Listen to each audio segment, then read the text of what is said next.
In the shadow of power. In the shadow of power, Trump's battle to seize independent institutions. Monday morning, December 8, 2025. A historic hearing was about to begin at the Supreme Court building in Washington. The issue before the court was simple, yet its consequences had the power to shake the very foundations of American democracy. Can a president fire a federal official without providing any reason? That morning, the story of Rebecca Kelly Slaughter was not merely a legal dispute. It was the story of the collapse of a 90-year-old system of checks and balances. One email and everything changed. March 2025. As Slaughter was going through her usual morning routine, she opened her email. The message from the White House informed her that her career was over. The reason? Your continued service is incompatible with the priorities of our administration. That was all. No further explanation, no accusations, not a single piece of evidence suggesting that Slaughter had abused her position. But here was the striking detail. It was Trump himself who had originally appointed Slaughter. In 2018, during Trump's first term, she was appointed to the Democratic seat on the Federal Trade Commission.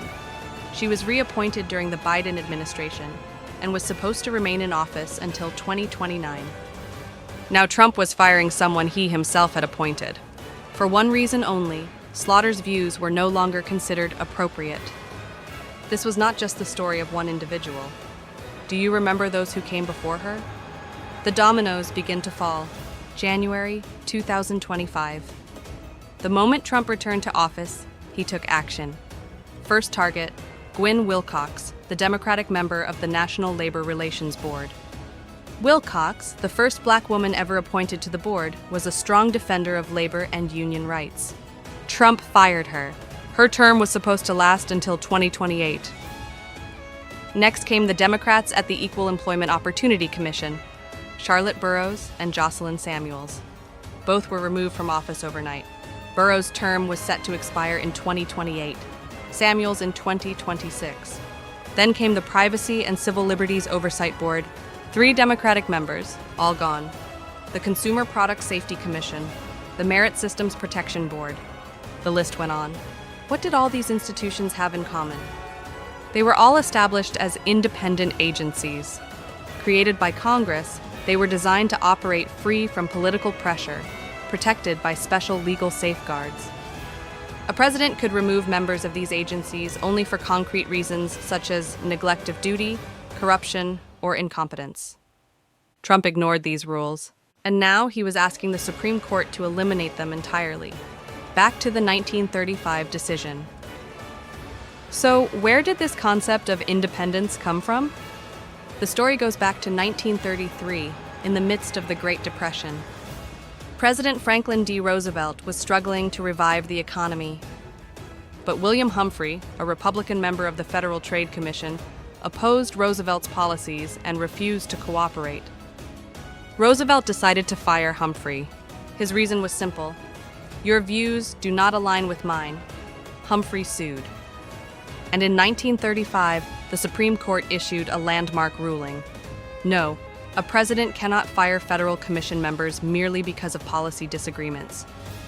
Because these institutions perform quasi-legislative and quasi-judicial functions, they must remain independent from unchecked presidential power. This ruling became known as Humphrey's Executor.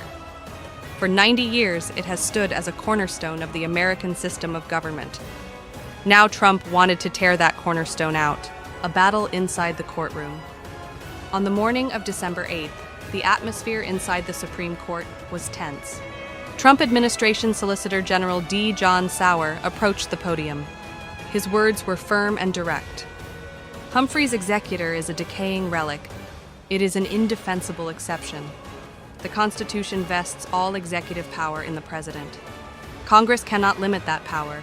The liberal justices pushed back immediately. Justice Sonia Sotomayor was visibly angry. You are asking us to dismantle the structure of government. You want us to strip Congress of its authority to protect the independence of certain institutions. But the conservative justices sided with Sauer. Justice Brett Kavanaugh argued, powerful, unaccountable, independent agencies pose enormous risks to individual liberty. Chief Justice John Roberts suggested that Humphrey's executor may no longer be valid. At the time, the FTC exercised very little executive power. It bears no resemblance to today's FTC. During the 2.5-hour hearing, the court's 6 conservative justices appeared clearly aligned with Trump. The 3 liberal justices stood firmly opposed. The outcome seemed clear. The court was likely to rule in Trump's favor. Chaos or control. But what would such a ruling mean? The liberal justices warned that if a president can fire anyone leading these agencies at will, the concept of independence disappears entirely. Every change in presidency would reset every agency. Policies would swing back and forth endlessly. The federal government would become a machine of instability. Justice Elena Kagan's question lingered in the air. The result would be a president wielding enormous unchecked power beyond traditional law enforcement authority. The Trump administration's response was calm. Sauer simply said, "The sky will not fall." But would it? Right now, the NLRB and the EEOC lack the minimum number of members required to issue decisions. These agencies are effectively paralyzed. Labor rights cases are frozen. Discrimination complaints are waiting.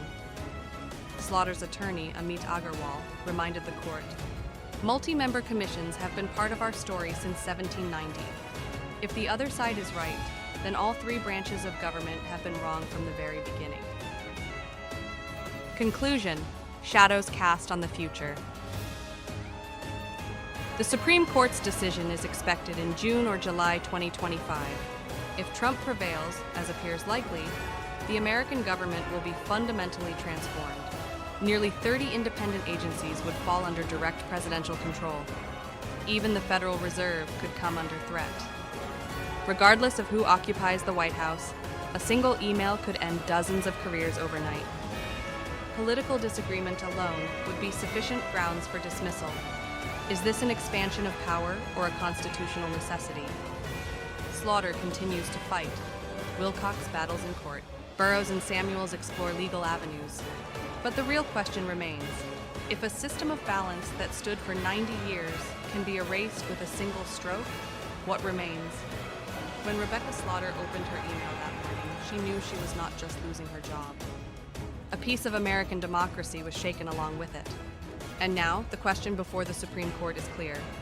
Should power be unlimited or balanced? Whatever the answer, nothing will ever be the same again.